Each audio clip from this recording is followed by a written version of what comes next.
Okay. Hello, Sean. This is Manon. Thank you so much for doing this. This is really great.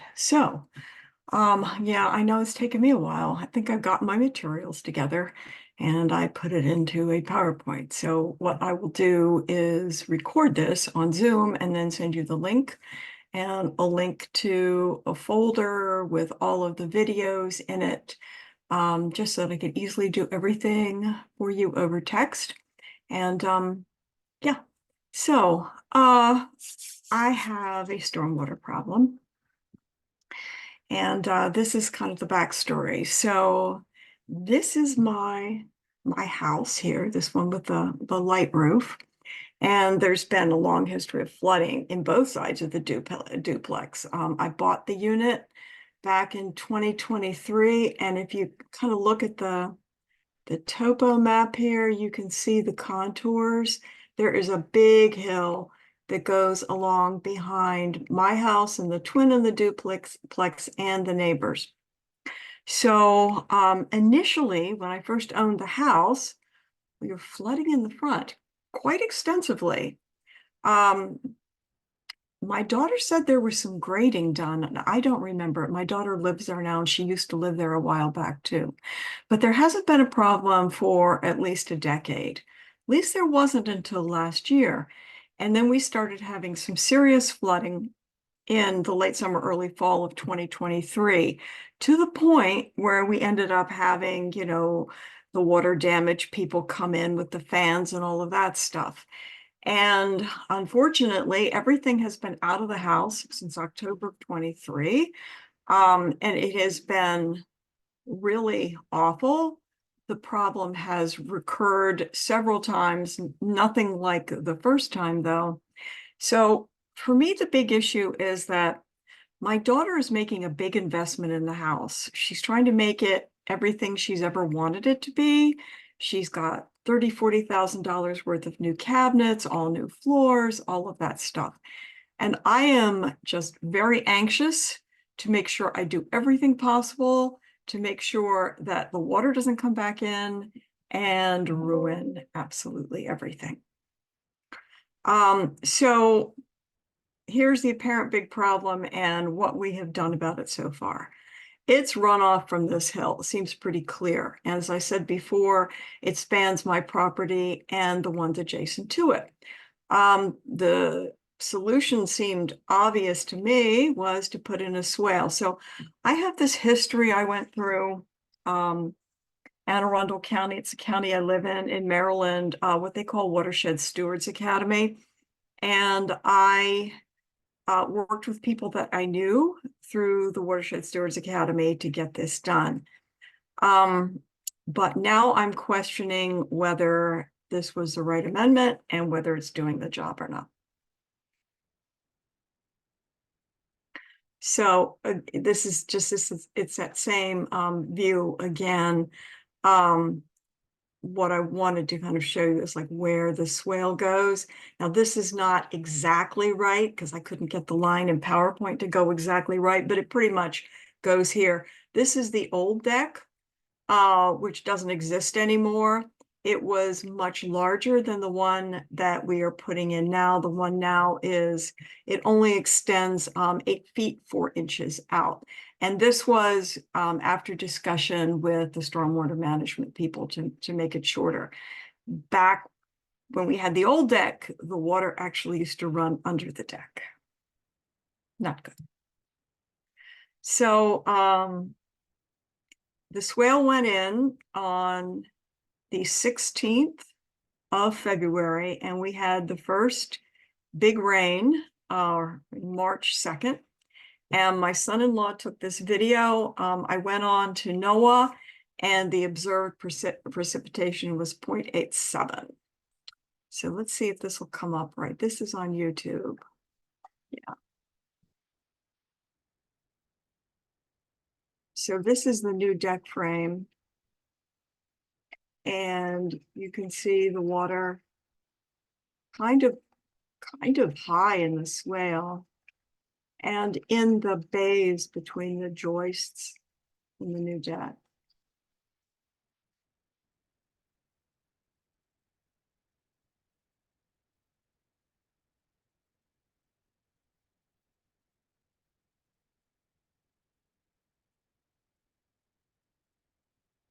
So you also see that it's not really accumulating, it's not puddling on the part of the deck that's close to the house. So I believe the stormwater folks had graded this before. It's my son-in-law. Now it's more flowing. Yeah. And so a question I had was which way the water was going, whether it was flooding back from the swale or whether it was rainwater going down into the swale from the lower end of the deck. And you can see there at the end that there is a pop-up, and that comes from a downspout that they caught and piped out there. The water just gets more and more as it goes through the swale, and it's white. Okay, that's kind of it. That's interesting. That was splashing. Whoops, hold on a second. I was afraid of that. All right, back to my slide. Show here. Where was I? I knew that was going to happen. Okay, this is where we were. That's fine. Okay, so that's where we were. Okay, so just to kind of explain why there's a deck there.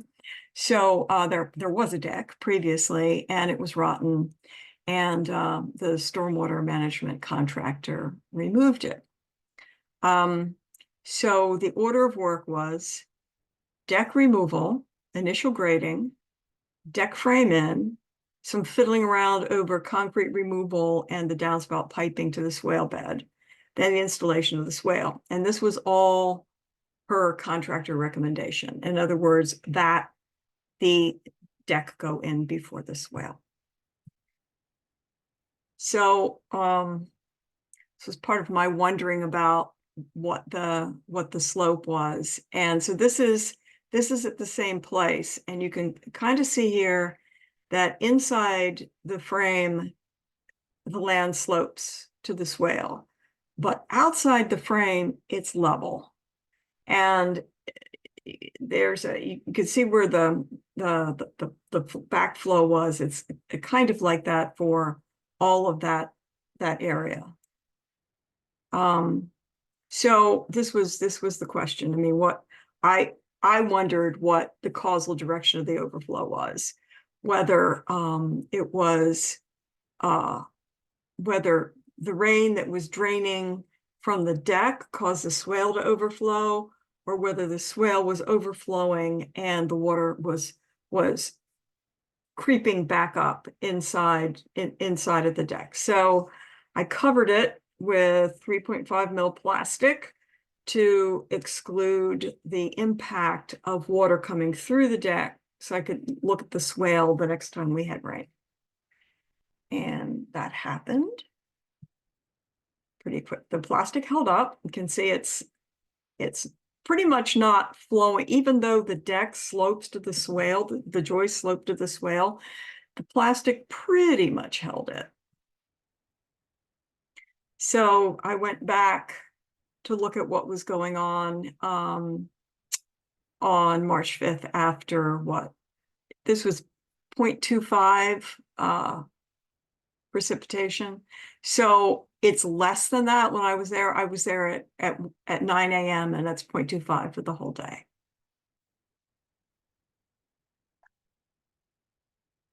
So that is the end of the swale. Let's see. That seems pretty wet to me.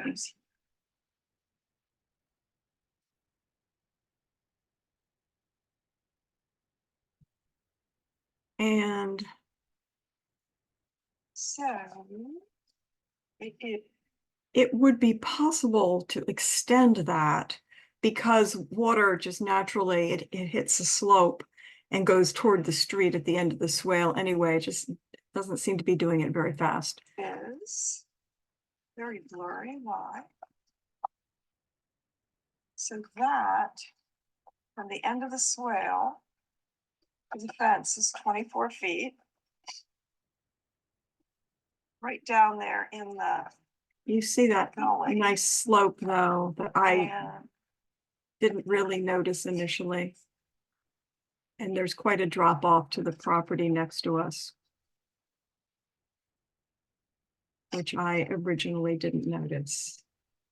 So the water does run to the front, but it runs down toward the neighbor. I think it should just dump that fence. Maybe not. Okay. So next, on March 8th, came back and dumped the plastic to see what would happen. And this is what happened. There had been two rain events. This is what happened when I dumped the plastic. And there was pretty much nothing there before.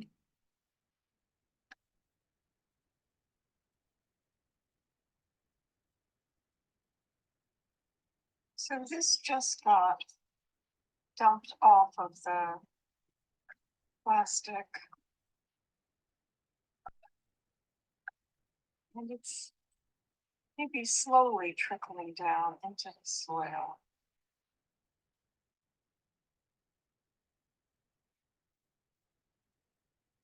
But it's also flowing backwards under the deck.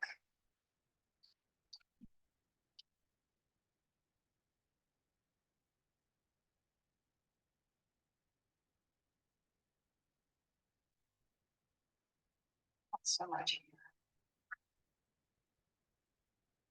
That is just sitting there.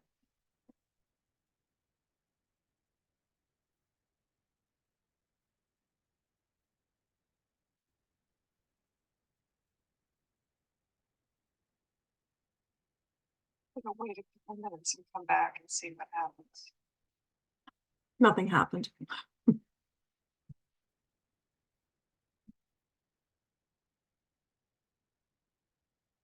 So, my son-in-law just sent me these last night, and this was a 0.61 inch rainfall.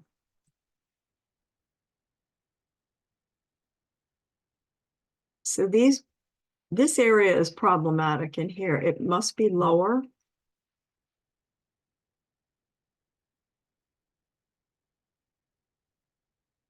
I'm thinking you can see my mouse. And this over here is not, which there was, see, this is newer in here. This part of the deck had not gone in.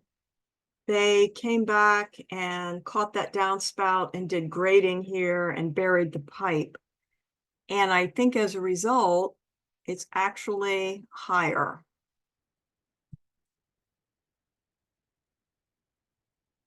And again, you're not seeing a lot of rain in the deck frame up close to the house. That is the gutter overflowing, and that's being taken care of this week.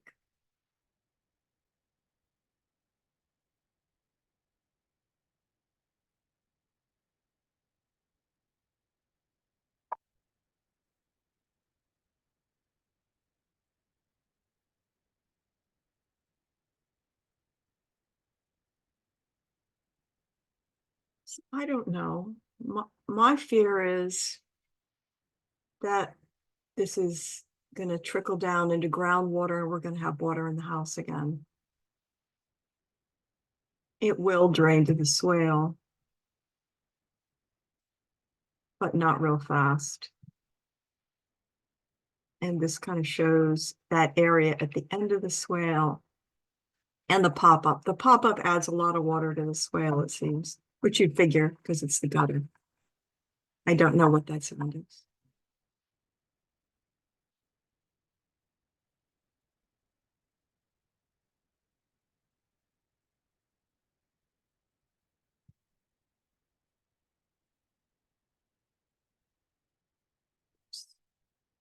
So my son-in-law is a little unsteady because he's walking on the joists to take this video.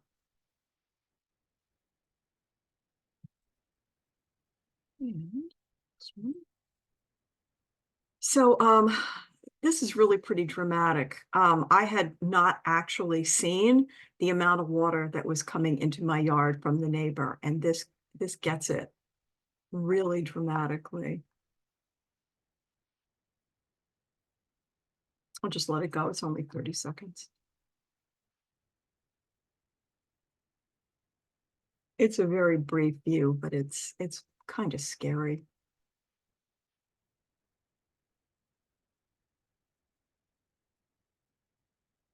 See that blue through the fence? Look at that. That is a puddle, a duck-worthy puddle in there. And it's all being caught by my amendment, which is fine, assuming it's adequate. And this is hard to see. My grandson climbed up on the fence to take a picture of what was on the other side. And they have this ginormous planter, and if you can even see that, with grapevines in it. Now, the other side, there's a neighbor on the other side as well. So I sneaked into their yard and this was the March 5th event. Look at that. And you can see the slope from my house on the right down to it. So what do? I need to be careful of these people, which is going to make it worse.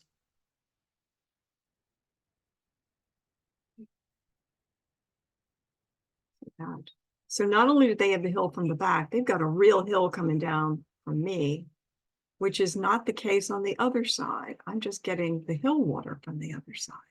I mean, the back hill water.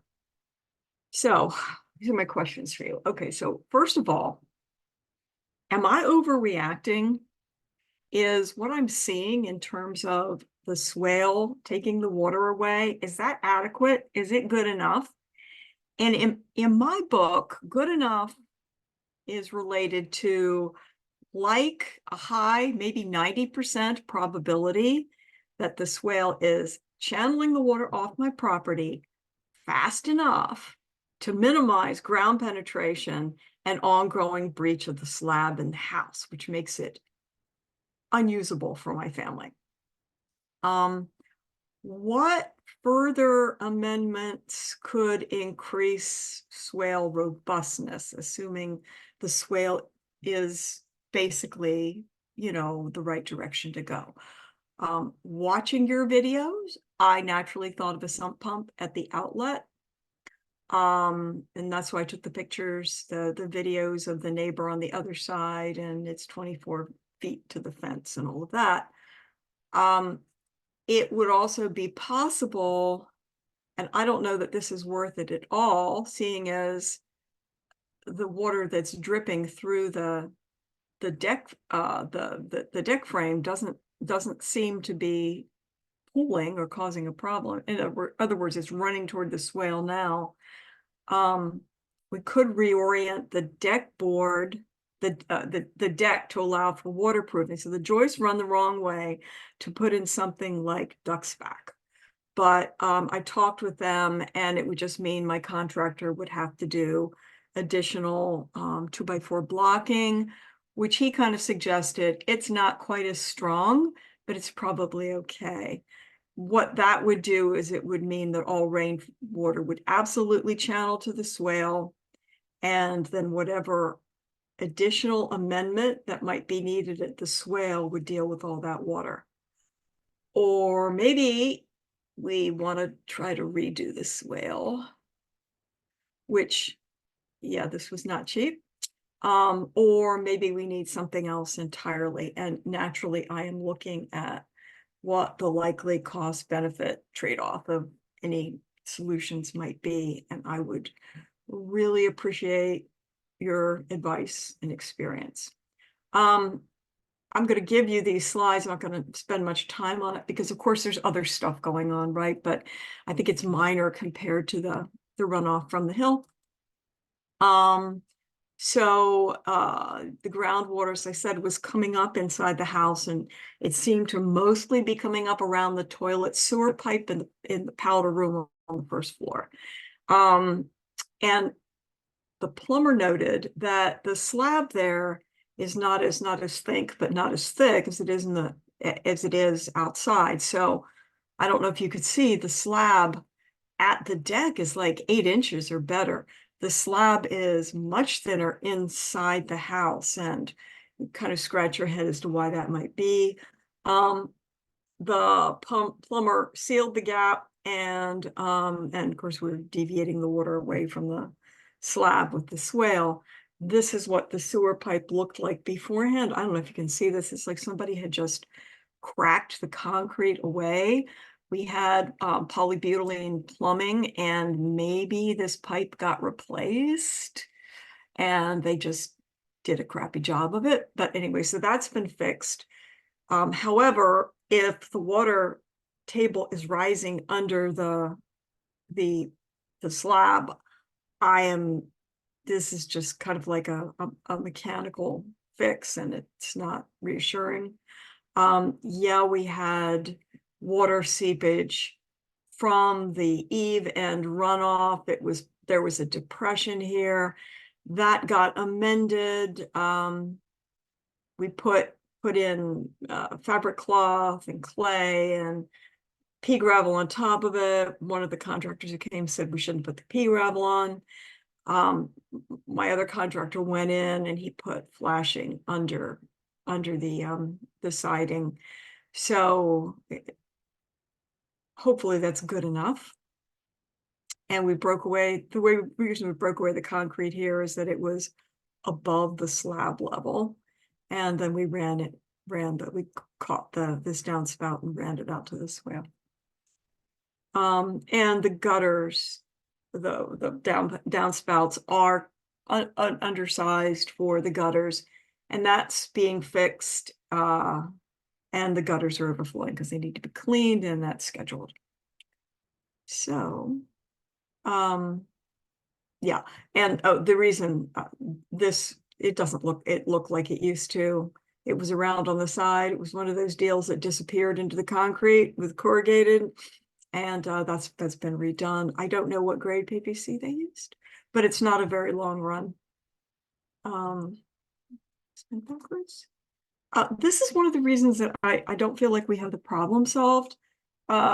It's that this is an overlay of NOAA weather data. This is the accumulated precipitation for 2022 and 2023.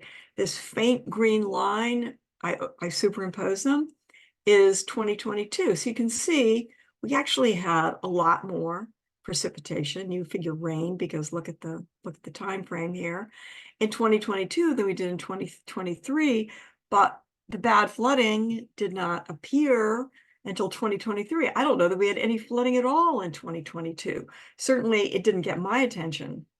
So I'm just wondering if there's something else going on that we've completely missed. And that's it. And thank you very, very much. I'm going to stop Zoom. I'm going to stop share.